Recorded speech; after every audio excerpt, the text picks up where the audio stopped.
நான் சொல்லி கொடுத்த மாதிரி படிச்சீங்கன்னா தான் எக்ஸாம் நல்ல மார்க் எடுக்க முடியும். ஒழுங்கா படிங்கடா. நூறுங்கடா தங்கச்சி அப்பா உங்ககிட்ட 200 வாங்கி சொல்லுச்சு. தம்பிங்களா நீங்க நல்லா படிச்சீங்கன்னா தான் ஃபியூச்சர்ல நல்லா சம்பாதிக்க முடியும். இல்லனா யார்கிட்ட 200 கொடுத்து 300 கொடுத்து கையேந்தி தான் நிக்கணும். என்னையா சொல்றா இவ? ஒழுங்கா படிங்க. ஓகே இந்தானே 200 ரூபாய்.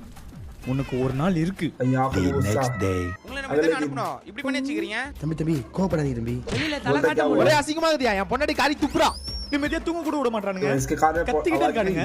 யார் இது? இப்படி கத்திக்கிட்டு இருக்கா? ஐயோ என்ன ஆக போதோ.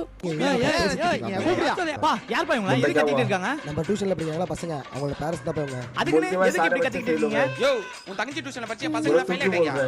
டியூஷன் சேர்க்கிறதுக்கு முன்னாடி 2 சப்ஜெக்ட்ல ஃபெயில் ஆனானுங்க. இங்க சேர்த்து வந்து 5 சப்ஜெக்ட்ல ஃபெயில் ஆனானுங்க. நான் சொல்லி கொடுத்த மாதிரி படிச்சீங்கன்னா தான் எக்ஸாம் நல்ல மார்க் எடுக்க முடியும். காசெல்லாம் திருப்பி குடியா? இவள